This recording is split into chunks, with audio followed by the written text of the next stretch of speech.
You get promoted. Your salary jumps from $70,000 to $85,000 annually. The initial relief is real. 6 months pass. Your savings account shows minimal growth. Meanwhile, monthly expenses have expanded. The nicer apartment seemed reasonable. The newer vehicle felt justified. Premium subscriptions accumulated gradually. Restaurant meals became more frequent. What happened? Recent data reveals this pattern operates across income levels. A 2025 Goldman Sachs report documented something remarkable. 41% of American workers earning between $300,000 and $500,000 annually report living paycheck to paycheck. 40% of those earning over $500,000 report the same financial strain. Not struggling families, not minimum wage workers. People earning $500,000. Why? Behavioral economists call this lifestyle creep. It represents one of the most insidious obstacles to wealth accumulation documented in modern financial research. Understanding it requires examining both psychology and mathematics. Lifestyle creep occurs when spending increases lockstep with rising income. Former luxuries transform into perceived necessities. Your consumption baseline shifts upward automatically. The pattern is well documented. Studies examining wealth patterns across income groups consistently reveal this. Income alone doesn't build wealth. The gap between earning and spending builds wealth. Research shows lifestyle creep affects people most during peak earning years, precisely when wealth accumulation should accelerate dramatically. Between ages 50 and retirement, most people reach maximum earning potential. Mortgages near completion. Children become financially independent. This should represent the golden age of wealth building. Instead, many people unconsciously inflate consumption to absorb every incremental dollar. One researcher described this as silent inflation, an apt metaphor. Regular inflation raises prices on existing purchases. Lifestyle inflation raises standards for what you purchase. Both erode wealth. Only one operates with your active participation. The psychological mechanism driving lifestyle creep connects to research on hedonic adaptation. In 1978, psychologists Brickman Coates and Janoff Bowman published a foundational study comparing lottery winners with accident victims. The findings surprised many people. 22 lottery winners who had received between $50,000 and $1 million were compared with 29 paraplegics in a control group. Lottery winners experienced initial happiness spikes, then returned to baseline satisfaction levels relatively quickly. Their present happiness averaged 4.00 on a 5-point scale, barely higher than the control group's 3.82. The $1 million windfall produced temporary joy, not permanent contentment. This research established what psychologists call the hedonic treadmill. People adapt to positive changes rapidly. The adaptation erodes emotional benefits. You then seek the next upgrade to recapture that initial satisfaction. In 2006, psychologists Diener, Lucas, and Scollin reviewed this research comprehensively. They revealed something important. The rate at which happiness from purchases diminishes remains remarkably consistent. Each upgrade provides less satisfaction than anticipated. Expensive jewelry that seemed transformative becomes ordinary within months. Behavioral economist Richard Thaler described this pattern in his work on mental accounting. His research, published in 1985 and 1999, documented how people categorize money into different psychological buckets. When income increases, the mind reclassifies former luxuries as reasonable expenditures. The psychology operates automatically. Your brain adjusts expectations upward to match new circumstances without conscious thought. Research published in behavioral economics journals demonstrates another dimension. Social comparison accelerates lifestyle creep substantially. When colleagues receive similar raises, observing their spending creates implicit permission to spend similarly. One study found that people perceive relative income as more important than absolute income. Earning $80,000 feels inadequate if colleagues earn $90,000. This relativity principle ensures the treadmill never stops. Understanding lifestyle creep requires examining why resisting it challenges most people. Several interconnected factors operate simultaneously. First, present bias overwhelms rational planning. Behavioral economists document that humans consistently overvalue immediate gratification relative to future benefits. Research on hyperbolic discounting, particularly work by economists like David Leibson in 1997, shows people systematically prefer smaller immediate rewards over larger future rewards. This isn't ignorance. People know intellectually that compound interest matters. Emotionally, however, immediate consumption overpowers long-term thinking. Second, decision fatigue depletes self-control. Progressively, Baumeister and colleagues published foundational research in 1998, showing that self-regulation operates like a limited resource. In experiments, people who forced themselves to eat radishes instead of tempting chocolates subsequently quit faster on unsolvable puzzles. Managing budgets, resisting temptations, making thoughtful financial decisions all draw from the same limited reservoir of willpower. Recent reviews by Baumeister and colleagues in 2024 continue to document these effects, though the research now emphasizes conservation rather than pure exhaustion. Studies on mental bandwidth reveal this constraint becomes particularly acute under financial stress. Managing tighter budgets requires more mental energy.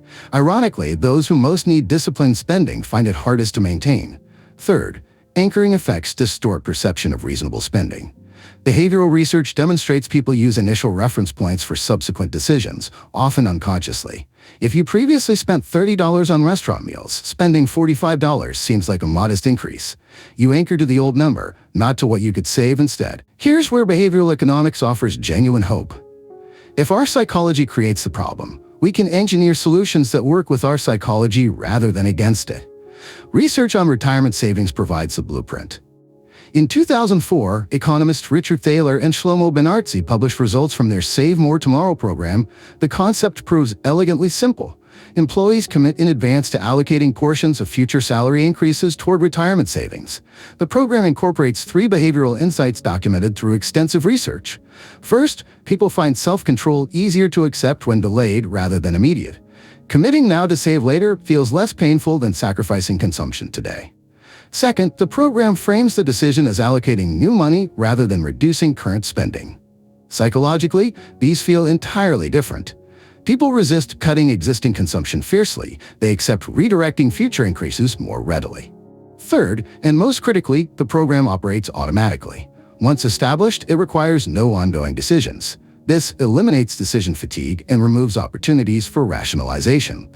The results proved remarkable. Across the first implementation involving 315 employees, 78% of those offered the plan joined. 80% remained in it through 4 consecutive pay raises. Average savings rates for participants increased from 3.5% to 13.6% over 40 months. Participants made one decision, automation handled everything else. Subsequent research confirmed these findings across broader populations. Studies by Madrian and Shea, published in 2001, examining automatic enrollment in 401k plans, found participation rates jumped from roughly 60% under voluntary systems to over 90% under automatic systems.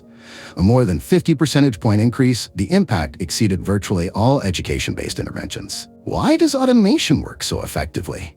Because it acknowledges a fundamental truth. Humans aren't rational calculating machines.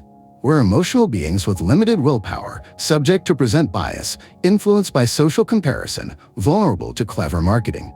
Fighting these forces through discipline alone demands constant vigilance. Automation removes the fight entirely.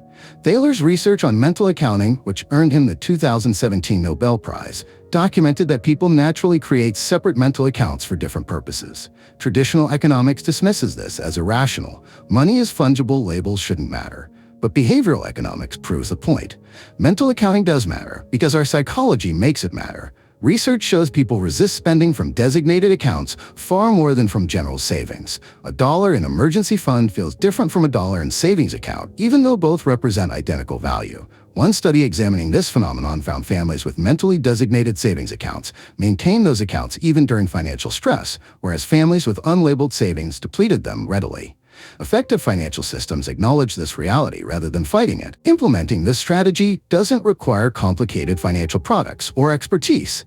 It demands one decision followed by mechanical execution. Before your next raise takes effect, decide what percentage goes directly to wealth building. Many financial advisors recommend the 50-30-20 split. 50% of any raise toward financial goals, 30% toward controlled lifestyle improvements, 20% as buffer. The exact percentages matter less than establishing the system before seeing the money. This timing proves crucial.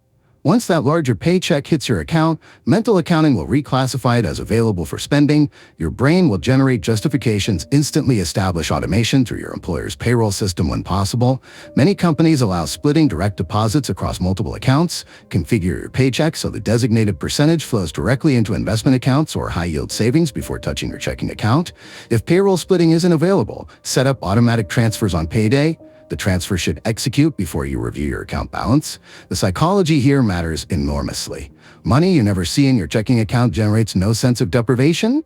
Research on savings habits reveals another powerful technique. Create designated savings buckets for specific goals: emergency fund, home down payment, retirement supplement, healthcare reserve. Label the accounts accordingly. Why does labeling matter? Because research demonstrates the label creates psychological friction against spending. This friction protects your wealth. The mathematics of automated raise saving compound powerfully over time.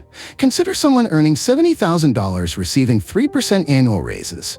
Assume they automate 50% of each raise toward investments earning 7% annually.